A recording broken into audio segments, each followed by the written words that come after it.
Hi, my name is Mark Stipic. Thanks very much for tuning in.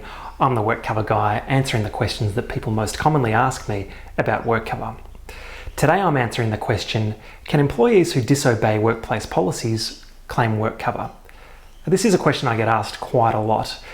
It can be a source of frustration for employers.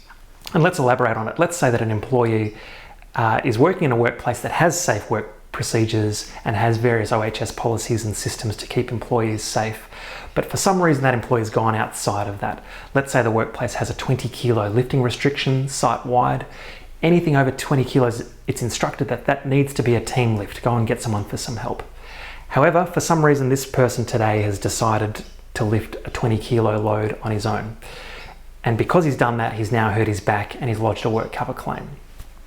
So the question is asked, well, we've got a policy that says he shouldn't be doing that, so how can he claim WorkCover? The answer is yes, he can claim WorkCover, and the odds are in his favour that his claim would get accepted. Victoria has what is called a no-fault scheme, which basically means that an employee won't be held responsible for his actions in that scenario. Other states around Australia and also around the world do have what's called a fault scheme, where if the policy says don't do it and then you go and do it, you probably won't get your claim accepted.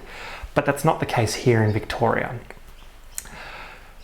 It puts extra pressure on employers because it really means that you need to put safety first and you need to do everything you possibly can. Even if one of these injuries occurs, I've seen incidents where WorkSafe has come out to inspect the injury, and the sort of response that you might hear around it is that the employee should have been better trained, or you should have had better supervision, or you should have had other systems, some sort of lockout mechanism that could have prevented him from doing that. So the pressure is on for employers. The simple best way is to prevent injuries from occurring in the first place, to make sure there's good communication in the workplace and that people are supervised and trained, and that there is a culture of communication and not putting pressure on people to do these things that are outside the policies, or that people can communicate with one another and call out for help when they need it. So I hope this has been helpful for you. Thanks again for tuning in. My name's Mark Stipic and I will see you in the next video.